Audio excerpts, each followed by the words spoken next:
अस्सलाम वालेकुम dear students. कैसे हैं आप सब।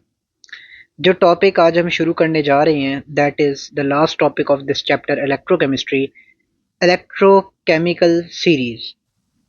अब इलेक्ट्रोकेमिकल सीरीज की सबसे पहले हम डेफिनेशन देखते हैं। It is a list of arrangement of elements in the order of standard electrode potential. सबसे पहली बात जो हम पिछले लेक्चर में पढ़ के आई हैं कि इस टर्म का मतलब क्या है।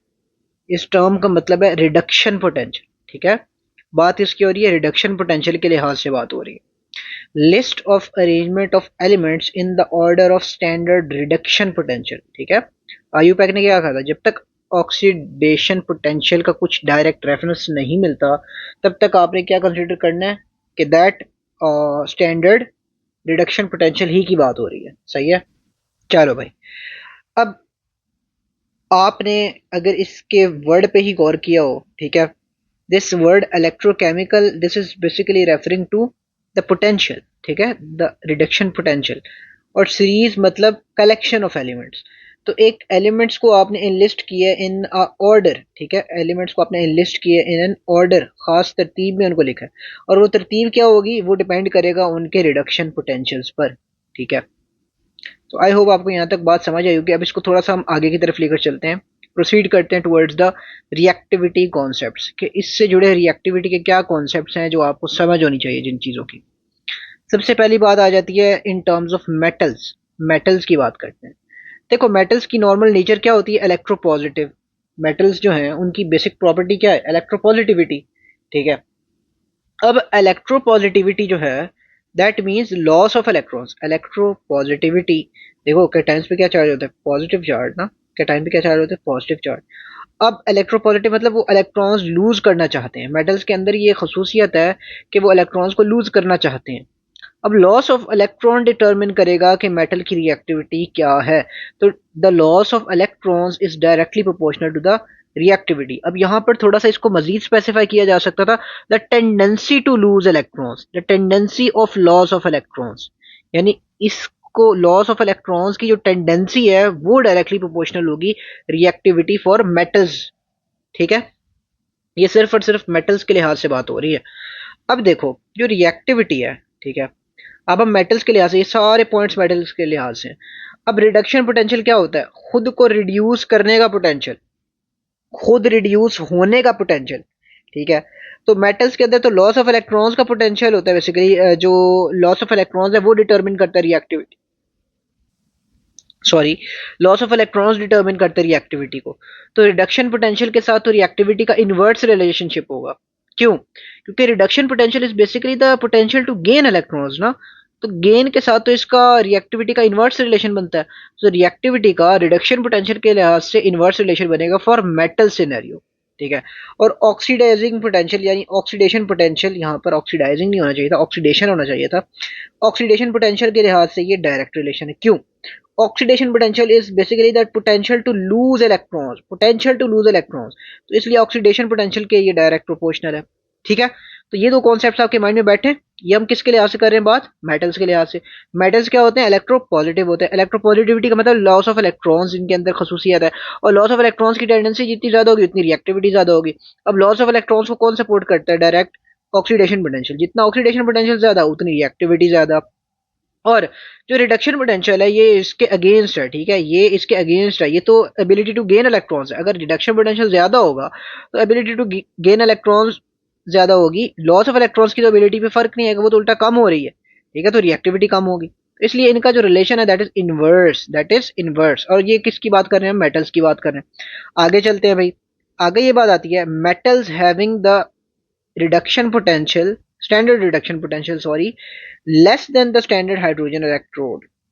ऐसे मेटल्स जिनका रिडक्शन पोटेंशियल एस एच ई से कम है, ठीक है, एस एच ई से कम है, वो एच टू गैस को लिबरेट कर सकते हैं। वो हाइड्रोजन गैस को लिबरेट कर सकते हैं। ठीक है, किसी भी एसिड वगैरह के साथ रिएक्ट करके उसके अंदर से हाइड्रोजन गैस को लिबरेट कर सकते हैं वो। लेकिन जिन मेटल्स का जो रिडक्शन पोटेंशियल है, ठीक है, अच्छा, अब यहां तक जो हमने बात की थी वो with respect to S H E बात की थी। ठीक है, अब जो ये वाला पॉइंट है ये हम बात कर रहे हैं एक मेटल का दूसरे मेटल के साथ कंपैरिजन। अब वो मेटल जिसका लेसर वैल्यू है, लेसर जिसकी लेसर वैल्यू है रिडक्शन पोटेंशियल की, वो डिस्प्लेस कर सकता है मेटल को जिसकी हायर वैल्यू है रिडक्शन पोटेंशियल की। ठीक है, अब ये हम सारी बातें किस लिहाज से कर रहे हैं, रिडक्शन पोटेंशियल्स के लिहाज से। मेरी अब बात गौर से सुनना। अभी हमने क्या कहा, metals having reduction potential less than SHE, यानी मेटल्स जो ज्यादा रिएक्टिव मेटल्स हैं, ज्यादा रिएक्टिव मेटल्स हैं, ऑब्वियस बात है वही हाइड्रोजन गैस डिस्प्लेस करा सकते हैं ना जिनकी रिएक्टिविटी ज्यादा है। और रिएक्टिविटी किस चीज से लिंक्ड है, इनवर्स रिलेशनशिप है इसका रिडक्शन पोटेंशियल के साथ। अब इसका रिडक्शन पोटेंशियल अगर कम होगा, अब बात समझ आ रही है, अगर उसका एसएचई से रिडक्शन पोटेंशियल कम होगा तो हम कहेंगे कि H2 गैस लिबरेट करा सकते हैं, क्योंकि वो एक्टिव मेटल्स होंगे फिर। ठीक है, मेटल्स ऐसे मेटल्स होंगे फिर वो जिनकी रिएक्टिविटी ज्यादा है। क्यों? क्योंकि रिडक्शन पोटेंशियल कम है, उसका मतलब रिएक्टिविटी ज्यादा है मेटल की। ठीक है, मेटल की रिएक्टिविटी किस टर्म में देखी जाती है, इस टर्म में, inverse relation with reduction potential, direct relation with oxidation potential. इसीलिए मैंने ये बातें पहले क्लियर की, क्योंकि ये लाइन तब ही समझ आ सकती है जब आपका रिएक्टिविटी का कॉन्सेप्ट क्लियर हो फॉर मेटल्स। ठीक है, अब देखो, metals having reduction potential less than SHE, यानी जो एक्टिव मेटल्स है they can liberate H2 gas. और दूसरी बात हमने ये पढ़ी that metals with lesser reduction potential can displace metal with higher reduction potential. क्या मतलब है इस बात का, इस बात का मतलब ये है कि अगर एक मेटल की सॉल्ट बनी हुई है, ठीक है, और दूसरा मेटल आके उसको रिप्लेस करना चाह रहा है मेटल को, तो अब हम देखेंगे कि इनकी जो रिडक्शन पोटेंशियल की वैल्यूज है उनका कंपैरिजन क्या है। जो अगर तो आने वाला मेटल जिसने दूसरे को रिप्लेस करना है उसके सॉल्ट में से, उसके कंपाउंड में से, अगर तो उसका रिडक्शन पोटेंशियल कम है, यानी अगर तो वो ज्यादा रिएक्टिव मेटल है। समझ आ रही है मेरी बात, ज्यादा रिएक्टिव क्यों कह रहा हूँ, क्योंकि लेसर रिडक्शन पोटेंशियल का मतलब ये है ना कि रिएक्टिविटी उसकी ज्यादा है। तो अगर उसका रिडक्शन पोटेंशियल कम है जिस मेटल को उसने रिप्लेस करना है उससे, यानी वो उससे अगर ज्यादा रिएक्टिव है, तो तब ही वो उसको क्या कर सकता है, डिस्प्लेस कर सकता है। और रिवर्स इज नॉट पॉसिबल, ये लाइन आपको पता हो, रिवर्स इज नॉट पॉसिबल। अगर एक मेटल है, ठीक है, जिसका हायर रिडक्शन पोटेंशियल है, ठीक है, जिसका हायर रिडक्शन पोटेंशियल है, अगर वो इसको डिस्प्लेस करने के लिए जाए तो वो डिस्प्लेस नहीं कर सकेगा, क्योंकि वो लेस रिएक्टिव है, उसकी रिएक्टिविटी कम है, वो डिस्प्लेस नहीं कर सकता। समझ आ रही है मेरी बात। अब आपको चार चार इक्वेशंस दे दी जाएंगे और आपसे पूछ लिया जाएगा कि कौन सा इक्वेशन फीजिबल है, तो वो इक्वेशन फीजिबल होगी जिसमें reactive metal less reactive metal को क्या कर रहा है, रिप्लेस कर रहा है। ऐसा ना हो कि लेस रिएक्टिव मेटल जो है वो मोर रिएक्टिव को रिप्लेस, ऐसा पॉसिबल नहीं है। और रिएक्टिविटी किससे लिंक है वो बात मैंने आपको समझा दी। ठीक है, अब यही बातें इन टर्म्स ऑफ ऑक्सीडेशन पोटेंशियल भी समझी जा सकती हैं। ऐसा मेटल जिसका ऑक्सीडेशन पोटेंशियल ज्यादा है, जिसका ऑक्सीडेशन पोटेंशियल ज्यादा है, वो H2 गैस लिबरेट करा सकता है क्योंकि वो ज्यादा रिएक्टिव होगा। और ऐसा मेटल जिसका ऑक्सीडेशन पोटेंशियल दूसरे मेटल से ज्यादा है, वो उस मेटल को क्या कर सकता है, रिप्लेस कर सकता है, उस मेटल को क्या कर सकता है, रिप्लेस कर सकता है। तो अब आपने दोनों टर्म्स में जो है वो समझ ली मेटल्स की रिएक्टिविटी। ठीक है, तो ये था concept of reactivity in terms of metals, कि मेटल्स की नेचर नॉर्मली क्या होती है, इलेक्ट्रोपॉजिटिविटी। अब इलेक्ट्रोपॉजिटिविटी में लॉस ऑफ इलेक्ट्रॉन्स आता है। ठीक है, क्या आता है, लॉस ऑफ इलेक्ट्रॉन। और लॉस ऑफ इलेक्ट्रॉन्स का रिएक्टिविटी से डायरेक्ट रिलेशनशिप है। क्या है भाई, डायरेक्ट रिलेशनशिप है। तो रिएक्टिविटी का रिडक्शन पोटेंशियल से इनवर्स और ऑक्सीडेशन पोटेंशियल से डायरेक्ट। ठीक है, अब अपना माइंड क्लियर कर लो। ठीक है, अपना माइंड इस लिहाज से क्लियर कर लो कि ये अभी तक हमने बातें क्या की थी, मेटल्स के लिहाज से की थी। किसके लिहाज से की थी, मेटल्स के लिहाज से। अब हम चलने लगे नॉन मेटल्स के लिहाज से। इन चीजों को उधर ना देखने लग जाना। नॉन मेटल्स को मैं बिल्कुल बेसिक से दोबारा से समझाता हूँ, नॉन मेटल में क्या सिनेरियो होगा। ठीक है, ये हैं क्या जी, नॉन मेटल्स। ये हैं क्या जी, नॉन मेटल्स। अब मुझे ये बताओ कि नॉन मेटल्स जो हैं वो राइट साइड पे आते हैं प्रोडक्ट टेबल के। ठीक है, मेटल्स कंपैरेटिवली लेफ्ट साइड पे आते हैं। अब नॉन मेटल्स की खसूसियत क्या है, इलेक्ट्रोनेगेटिविटी, इलेक्ट्रोनेगेटिव नेचर उनकी खसूसियत है।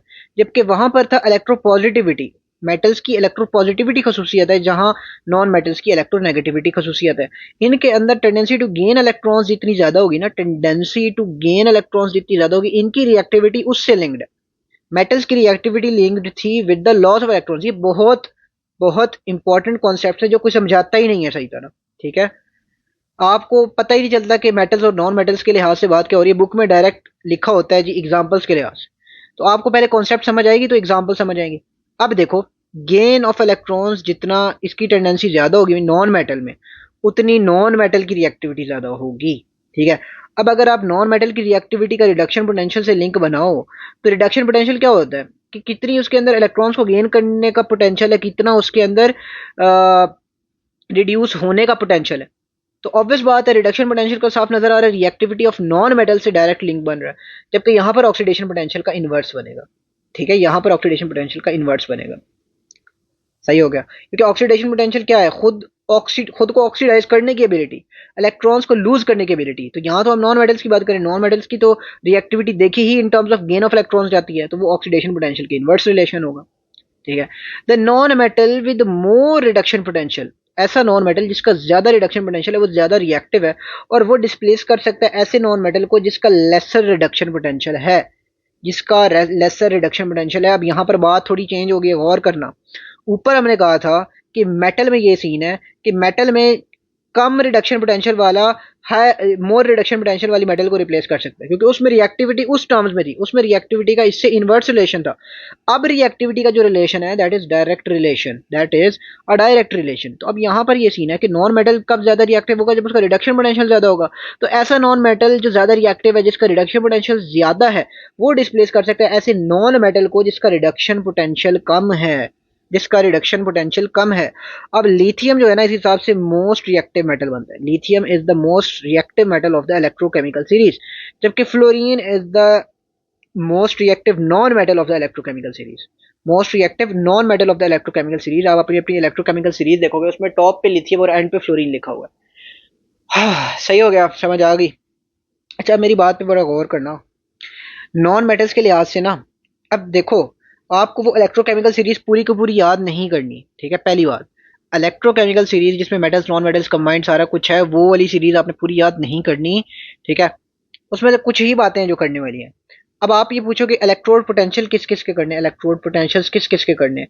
तो जो भी आपकी बुक की एग्जांपल्स और बुक की एक्सरसाइज में जो इलेक्ट्रोड पोटेंशियल्स यूज हुए हैं, वो आपने लाजमी करने। बुक की एग्जांपल्स और जो रिएक्शंस में एग्जांपल है, जिस तरह आपने देखा होगा जो वो सेल था, गैल्वेनिक सेल में आता है, कॉपर जिंक वाला जो सेल था, कॉपर और जिंक वाला। ठीक है, अब कॉपर का क्या होता है, आई गेस प्लस 0.34 होता है या 36 होता है, और जिंक का कितना होता है, -0.76 वोल्ट्स होता है। ठीक है, तो इस तरह इनके पता हो। ठीक है, रिडक्शन पोटेंशियल्स।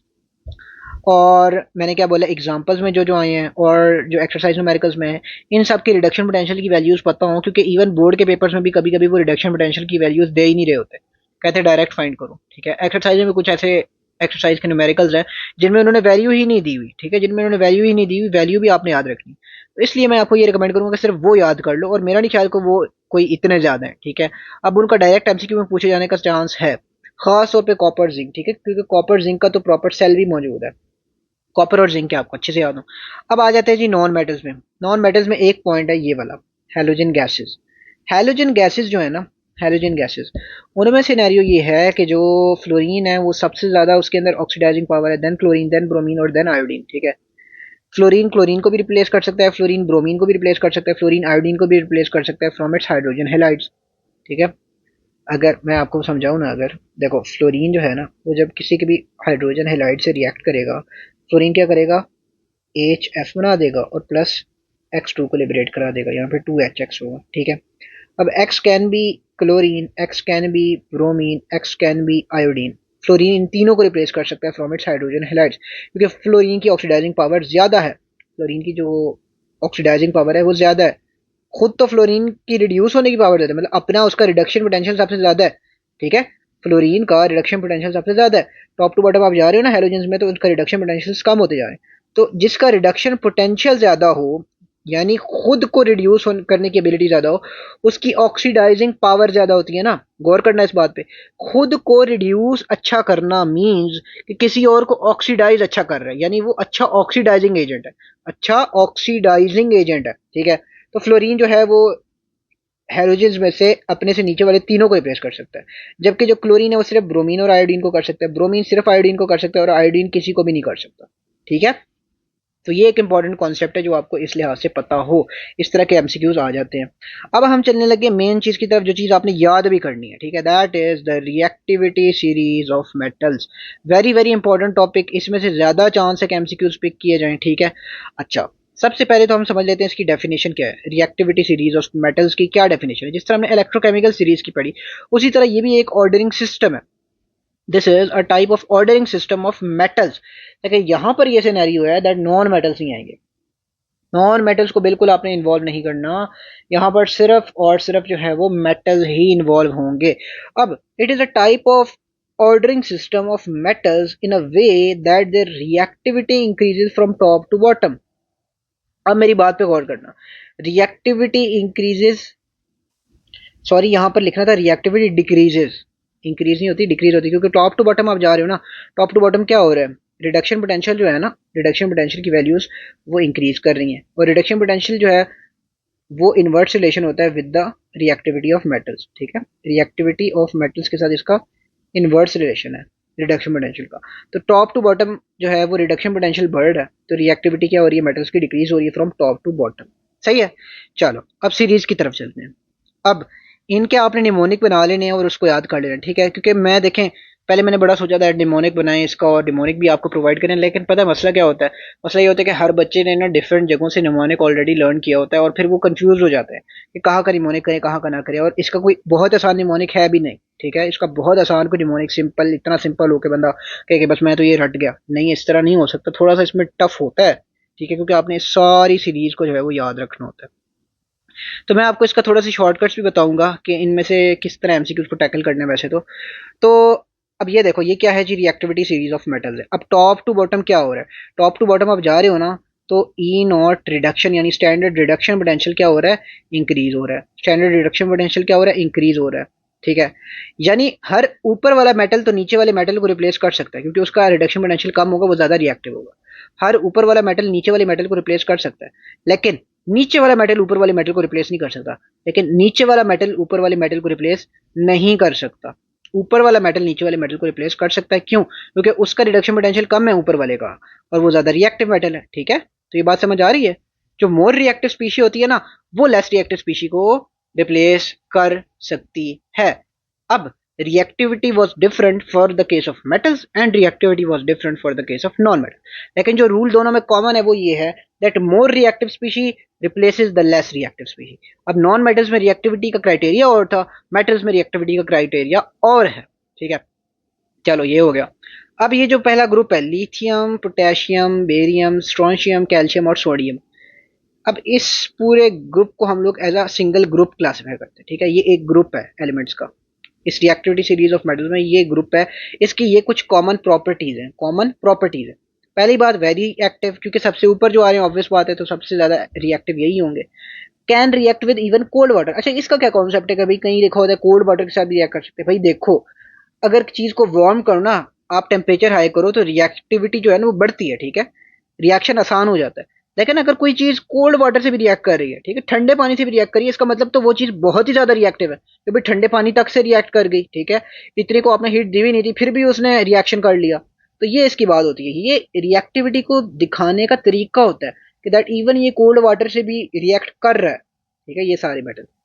इसी तरह साथ रिलीज H2, ठीक है, अब H2 रिलीज करने का जो कॉन्सेप्ट था वो मैंने आप लोगों को समझाया था भाई, क्या बताया था कि जो H2 हाइड्रोजन से ऊपर ऊपर, जिसका हाइड्रोजन से कम रिडक्शन पोटेंशियल की वैल्यूज होगी, ठीक है, ई नॉट रिडक्शन यानी स्टैंडर्ड रिडक्शन पोटेंशियल की वैल्यूज हाइड्रोजन से कम होंगी, यानी जिसकी नेगेटिव में होगी, ठीक है, नेगेटिव में वैल्यूज होंगी ऑब्वियस बात है, तभी इसकी हाइड्रोजन से कम होंगी ना, तो वो बेसिकली हाइड्रोजन गैस को लिबरेट कर सकते हैं, ठीक है, हाइड्रोजन गैस को लिबरेट सिर्फ वो कर सकते हैं। अच्छा पोटेशियम एंड सोडियम के बारे में एक खास बात है दैट वो तो बहुत वायलेंट रिएक्शन देते हैं विद वाटर, बहुत ज्यादा वायलेंट किस्म का रिएक्शन देते हैं विद वाटर, और इनका ये है that they react violently with acids as well, ठीक है, तो ये इनकी कुछ खास बातें थी। सही हो गया, चलो आगे चलते हैं। The next group this one, ठीक है, magnesium aluminium manganese zinc chromium iron cadmium, ठीक है जी, इसमें एक एक्सेप्शन है एल्यूमिनियम की कि वो नेग्लिजिबल रिएक्शन शो करता है विद हॉट वाटर। अब यहाँ पे हॉट वाटर से भी नेग्लिजिबल रिएक्शन शो करे, इस बात का क्या मतलब है, मेरी बात गौर से सुनना, हम लोगों ने ये कहा था अगर कोई चीज कोल्ड वाटर से भी रिएक्ट कर रही है तो इसका मतलब तो वो बहुत ही ज्यादा रिएक्टिव है, ठीक है, रिएक्टिविटी को शो करने का तरीका है ना। इसी तरह ये कहना चाह रहा है कि एल्यूमिनियम जो है इसकी रिएक्टिविटी इतनी कम है इस ग्रुप में, इतनी कम है कि इवन हॉट वाटर से भी ये रिएक्ट नहीं करता, मतलब नेग्लिजिबल सा रिएक्शन शो करता है। Why, due to the formation of coating, जो Al2O3 या AlOH होल थ्राइस की कोटिंग बन जाती है, ठीक है, Al2O3 या AlOH होल थ्राइस की इसकी जो कोटिंग बन जाती है, इसकी वजह से जो है वो इवन हॉट वाटर से भी इसका रिएक्शन अच्छा नहीं हो पाता। बाकी सबकी जो है ना वो प्रॉपर्टीज ये हैं जो मैंने नीचे बताई हैं, ठीक है, ये इंटरमीडिएट रिएक्टिविटी, ऊपर वालों के लिहाज से इनकी इंटरमीडिएट रिएक्टिविटी है और रिएक्ट विद स्टीम और एसिड्स। अब एसिड से तो ये भी रिएक्ट कर रहे हैं, एसिड से ये भी रिएक्ट कर रहे हैं, लेकिन वाटर से डायरेक्ट रिएक्शन नहीं कर रहे। इनके लिए स्टीम चाहिए भाई, स्टीम चाहिए। स्टीम दोगे तो जाके ये रिएक्शन करेंगे। और हाइड्रोजन ये भी रिलीज करते हैं क्योंकि ये सब के सब हाइड्रोजन से ऊपर आते हैं। चलो अब आगे चलते हैं।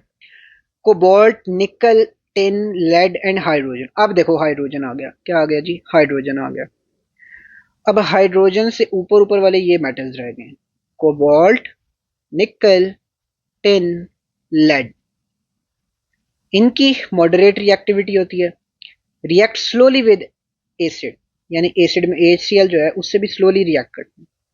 No reaction with water. यहां तक हम लोग ये पढ़ते हैं कि वाटर से रिएक्शन कर सकते हैं, यानी स्टीम से, ठीक है।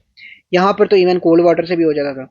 अब पहले ग्रुप में आपने देखा होगा कोल्ड वाटर से भी हो गया, दूसरे वाटर में फिर दूसरे ग्रुप में आपको फिर स्टीम करानी पड़ी, स्टीम से, और तीसरे ग्रुप में आप गए तो वाटर से रिएक्शन ही नहीं हो रहा। तो अब याद रखना, कोबाल्ट, निकल, टिन, लेड, इन चार का MCQ आ सकता है कि क्या इनका वाटर से रिएक्शन होता है। तो आपके पास ऑप्शंस आ जाएंगे, cold water, hot water, steam. यहाँ ये वाटर से रिएक्ट करता ही नहीं है, ठीक है, वाटर के साथ से कोई रिएक्शन नहीं है। HCl के साथ रिएक्शन है, वो भी स्लो किस्म का, ठीक है। अब आप टॉप टू बॉटम जा रहे हो, आपको साफ नजर आ रहा है कि रिएक्टिविटी कम से कम होती चली जा रही है, ये बातें आपको शो हो रही हैं प्रॉपर, ठीक है। इनकी रिएक्टिविटी का कम होना आपको नजर भी आ रहा है साथ साथ प्रॉपर्टीज देके। मॉडरेट रिएक्टिविटी थी ऊपर वालों के लिहाज से, रिएक्ट स्लोली विद HCl और नो रिएक्शन विद वाटर। अब अब देखो मैंने क्या बोला था, हाइड्रोजन से ऊपर ऊपर वाले जितने मेटल्स हैं, अब ये वो लकीर मैं खींच रहा हूँ, इससे ऊपर ऊपर वाले जितने मेटल्स थे वो सब हाइड्रोजन गैस को लिबरेट करा सकते थे। लेड भी लिबरेट करा सकते हैं हाइड्रोजन गैस को, टिन भी करा सकते हैं, निकल भी करा सकते हैं, कोबाल्ट भी करा सकते हैं, और इससे ऊपर वाले सब के सब करा सकते हैं। अब हाइड्रोजन से नीचे जितने हैं ना, हाइड्रोजन से नीचे जितने मेटल्स आ रहे हैं अब जो आप पढ़ने लगे हो, वो सब के सब हाइड्रोजन लिबरेट नहीं करवा सकते, ठीक है। हाइड्रोजन गैस को वो लिबरेट नहीं करा सकते, उनका जो रिडक्शन पोटेंशियल है वो हाइड्रोजन से ज्यादा है, उनकी रिएक्टिविटी कम हो गई है, ठीक है। चलो अच्छा जी, copper, silver, mercury, platinum, gold, ठीक है। इन तीन की प्रॉपर्टीज ये हैं और इन दोनों की प्रॉपर्टीज ये हैं। अब ये जो है ना, आप टॉप टू बॉटम जा रहे हो, रिएक्टिविटी कम होती जा रही है ना मेटल्स की। जब रिएक्टिविटी कम होती जाती है तो आप कौन सी टर्म यूज करते हो, नोबल की, नोबल मेटल्स। जिस तरह आपने पढ़ा होगा भाई नोबल गैसेस, ग्रुप 8A के एलिमेंट्स, तो वहां क्या था, नोबल का लफ्ज यूज किया था ना। नोबल चीज क्या होती है, जो दूसरों से रिएक्ट नहीं करती इतनी, ठीक है। अब इंसानों में आप नोबल उसे कहते हैं जो ज्यादा लड़ाइयाँ शिड़ाइयाँ नहीं डालता, अपने काम से काम रखता है, ठीक है। कोई इतना रिएक्टिव बंदा नहीं होता, ठीक है, जो रिएक्ट कर जाए हर किसी के साथ। तो यहाँ पर सिनेरियो ये है कि नोबल जो चीजें होती है ना, यहाँ पे नोबल मेटल्स की बात हो रही है, ठीक है। इनकी रिएक्टिविटी बहुत कम है, मॉडरेट है। तो क्या कहेंगे, इसकी मॉडरेट रिएक्टिविटी है, इसकी क्या है, मॉडरेट रिएक्टिविटी है। अब यहाँ पर वाटर से तो रिएक्शन ऑब्वियस बात है, हमने ये एक्सपेक्ट किया हुआ था कि जब ये नहीं रिएक्ट करे वाटर से तो ये तो नहीं करेंगे, ऑब्वियस बात है। ये इवन HCl से भी रिएक्ट नहीं कर सकते, इवन ये HCl से भी रिएक्ट नहीं कर सकते, अंदाजा लगाओ भाई। अच्छा, और कैंट रिलीज हाइड्रोजन गैस क्यों, क्योंकि हाइड्रोजन से नीचे आ गए हैं सारे, ठीक है। ये पांच आप अपनी फिंगर टिप्स पे कर लो, पांच अपनी फिंगर टिप्स पे कर लो। ये कभी भी हाइड्रोजन गैस को नहीं निकाल सकते, कभी भी हाइड्रोजन गैस को नहीं निकाल सकते। Copper, silver, mercury, platinum, gold कभी भी हाइड्रोजन गैस को नहीं निकाल सकते। सिर्फ आप इनको भी याद कर लो ना, आपके मेजोरिटी MCQ सिर्फ इस बात से भी हल हो जाएंगे, ठीक है। आपको जब ये पता होगा कि सिर्फ ये पांच ऐसे हैं जो हाइड्रोजन गैस नहीं निकाल सकते, ऊपर वाले तो ऑब्वियस बात है जो बाकी जितने बचेंगे वो इससे ऊपर वाले होंगे, ऊपर वाले निकाल सकते हैं। अब आपको MCQ में आधे से ज्यादा मसाइल तो यहीं पे मैंने हल करा दिया, ठीक है। चलो आगे चलते हैं भाई। रिएक्ट विद HNO3 या HCl4। अब ये HCl से तो रिएक्ट नहीं कर रहे थे, लेकिन HNO3 से इन्होंने कहा कर लेंगे और HClO4 से कर लेंगे, यानी ज्यादा स्ट्रॉन्ग आपने एसिड दिए तो फिर उन्होंने रिएक्शन करना दिखा दिया, ठीक है, रिएक्शन शो कर दिया। यानी वाटर और HCl से तो नहीं कर रहे थे। अब आप खुद देख रहे हो टॉप टू बॉटम आ रही हो तो रिएक्टिविटी कम होती जा रही है ना। यहाँ पर क्या था, वाटर से रिएक्शन सिर्फ नहीं था और HCl से स्लो रिएक्शन था। ऊपर से नीचे आए जैसे ही तो यहाँ HCl से रिएक्शन ही नहीं था, वाटर से तो ऑलरेडी नहीं होना था, HCl से भी नहीं था। और यहाँ पर अब रिएक्शन किसके साथ होगा, HNO3 और HClO4 के साथ। किसके साथ, HNO3 और HClO4 के साथ। चलो भाई आगे चलते हैं। प्लेटिनम और गोल्ड। अब यहाँ पर हमने क्या बोला था, मॉडरेटली नोबल है ये मेटल्स की, जो ये मेटल्स का जो ग्रुप है मॉडरेटली नोबल है, क्योंकि वो HNO3 या HClO4 से रिएक्ट कर जाता है। प्लेटिनम और गोल्ड जो है ना, ना ये वाटर से रिएक्ट करेंगे, ना ये HCl से रिएक्ट करेंगे, ना ये HNO3 से रिएक्ट करेंगे, ना ये HClO4 से रिएक्ट करेंगे, ठीक है। ये दो मेटल सिर्फ हैं जो इन सबसे ही रिएक्ट नहीं करेंगे। वेरी नोबल मेटल्स, जो प्रॉपर एक्चुअली जो आप कह सकते हो कि सबसे ज्यादा नोबल मेटल, सबसे ज्यादा इनर्ट मेटल्स हैं, वो कौन से हैं, प्लेटिनम और गोल्ड, बड़े नवाब हैं ये, ठीक है। Only react with aqua regia, only react with aqua regia. इसको हम एक्वारीजिया को क्या कहते हैं, रॉयल वाटर भी कहते हैं, ठीक है, रॉयल वाटर भी कहते हैं। ये है क्या चीज, HNO3 कॉम्बिनेशन है विद HCl, और ये 3:1 में है, सॉरी ये है 1:3 में, किसमें, 1:3 में, ठीक है। कॉन्सेंट्रेटेड HNO3 और कॉन्सेंट्रेटेड HCl का मिक्सचर है, और 1:3 में है ये, ठीक है। इसको हम क्या कहते हैं, एक्वारीजिया। सिर्फ ये वो लिक्विड है कि जो सबसे ज्यादा नोबल, सबसे ज्यादा नवाब मेटल्स के साथ जो है वो रिएक्शन कर सकता है, उनको डिजोल्व अपने अंदर कर सकता है। इसके अलावा कोई चीज ऐसी नहीं है जो गोल्ड या प्लेटिनम को डिजोल्व कर सके, ठीक है। अब ये जितना नोबल होते जा रहे हैं उतना बेसिकली इनकी प्राइस भी बढ़ती जा रही है। खुद सोचो गोल्ड कितना महंगा हो गया, प्लेटिनम भी महंगा ही है बहुत ज्यादा, ठीक है। अब प्लेटिनम बेसिकली जो कैटालिटिक कन्वर्टर्स है ना गाड़ियों में, जो सबसे मॉडर्न गाड़ियां आ रही हैं वहां पर प्लेटिनम यूज होता है, और उन गाड़ियों की जो प्राइस है वो बहुत ज्यादा हाई होती है फिर, ठीक है। आम गाड़ियों में ये आता भी नहीं है कैटालिटिक कन्वर्टर। और इसे इंडस्ट्रीज में भी यूज किया जाता है, इंडस्ट्री से जो स्मोक वगैरह निकल रही होती है ना, तो उसके लिए भी आप कैटालिटिक कन्वर्टर का इस्तेमाल करते हो, और वहां पर भी प्लेटिनम यूज किया जाता है। और गोल्ड का आपको पता ही है जी, आपके काम की चीज आप पहनते हो, ठीक है। अच्छा, वेरी नोबल मेटल्स पहली बात, और दूसरा ये कि only and only react with aqua regia. तो आई होप आपको यहाँ तक बात समझ आई होगी। अब हम लोग चलने लगे हैं एक शॉर्ट ट्रिक की तरफ। आपको पता होगा जी, MCQs आते हैं जी, कौन सी गैस रिलीज होगी एनोड पर जब आप फना चीज लो, और कौन सी गैस ये रिलीज होगी या मेटल डिपॉजिट होगा एट कैथोड पर। अब इसके लिए ना इतनी बड़ी कंफ्यूजन बच्चों में है, इतनी बड़ी कंफ्यूजन है, वो पूरे पूरे ऑर्डर्स याद करते हैं जी, इसका ये है, इसका ये ऑर्डर है जी, इस ऑर्डर के लिहाज से आपने देखना है कौन सी चीज कहाँ होगी क्या नहीं होगा। देखो, कोई ऑर्डर याद करने की जरूरत नहीं है, आप किसी एकेडमी किप्स को देख लो, वहां पे ऑर्डर आपको और नहीं मिलेगा। कोई इंडियन लेक्चर देखोगे उसमें आपको ऑर्डर और मिलेगा, क्योंकि मैंने खुद देखे हैं, ठीक है। हर हर जगह पे ऑर्डर ही चेंज है, ठीक है। तो इस खप से बचने के लिए कोई भी MCQ MD का ऐसा नहीं आने लगा कि आपसे कोई ऑर्डर ही पूछ ले, ठीक है, क्योंकि ऑर्डर में जो है वो आपको साफ साफ नजर आएगा दैट यहाँ पर इश्यूज हैं, ठीक है, ऑर्डर में क्या है, इश्यूज हैं। अब आपने MCQ सॉल्व कैसे करने, इस ट्रिक को इस्तेमाल करो यार जो मैं बता रहा हूँ, ठीक है। Gas released at anode, gas released at anode, anode पे क्या गैस रिलीज होगी।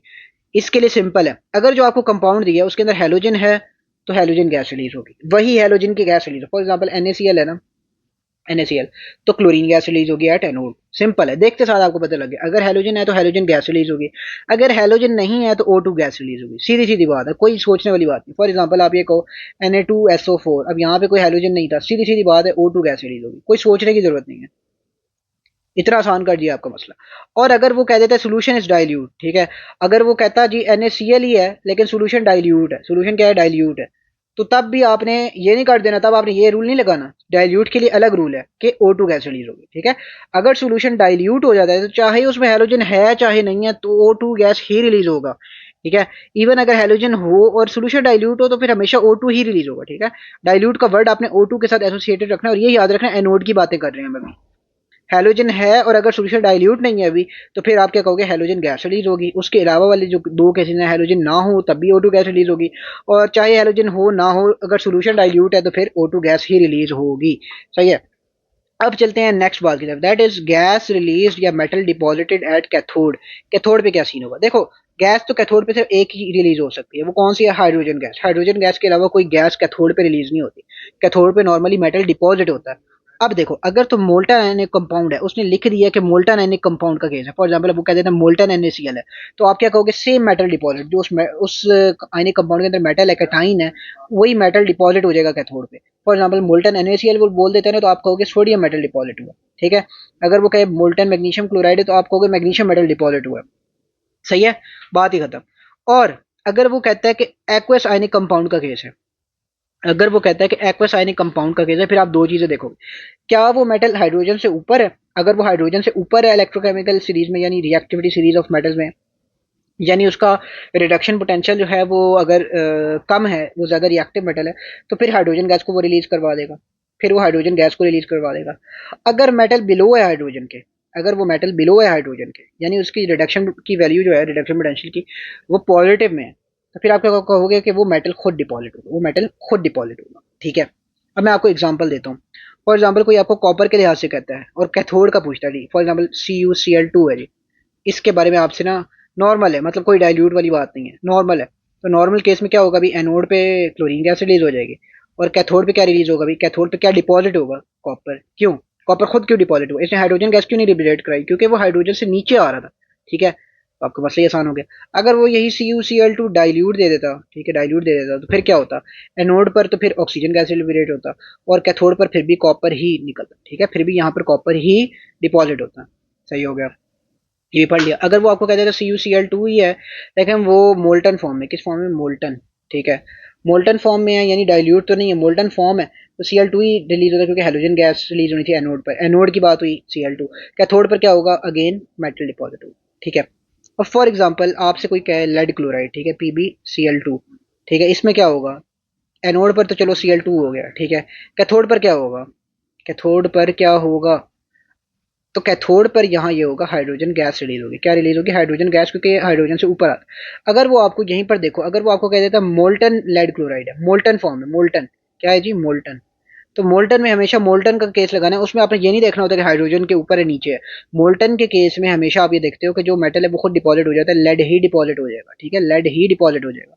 सही है, तो मैंने आपको ऑल पॉसिबल सिनेरियो समझा दिए, और इसके लिए सबसे आसान क्या है, सिर्फ ये याद रख लो यार, एटलीस्ट इतना तो पता हो, कॉपर, सिल्वर, मरकरी, प्लेटिनम और गोल्ड, ये हाइड्रोजन से नीचे आते हैं, तो इन सब ने तो जब भी बेसिकली इन इस तरह का कोई MCQ आना है, AgCl फॉर एग्जाम्पल आ जाता है, तो आपको पता हो कि Ag जो है वो खुद डिपॉजिट होगा एट कैथोड। ठीक है, सिल्वर डिपॉजिट होगा, और ये क्या रिलीज करेगा, gas at anode, chlorine gas. ठीक है, और बाकी स्पेशल केसेस में यह आ जाता है कि सोल्यूशन डाइल्यूट हो तो फिर O2 गैस रिलीज होगी, चाहे हेलोजन हो ना हो, जो भी हो। ठीक है, और अगर मोल्टन आयनिक कंपाउंड हो, ठीक है, तो कैथोड की बात करें तो वहां पे सेम मेटल डिपॉजिट हो जाएगा। सही है, और अगर एक्वस आयनिक कंपाउंड हो, और फिर आप देखोगे अगर मेटल अबव हाइड्रोजन है तो हाइड्रोजन गैस रिलीज करेगा, अगर मेटल बिलो हाइड्रोजन है तो मेटल खुद डिपॉजिट होगा। सही है, तो ये आपके टोटल सिनेरियोस थे।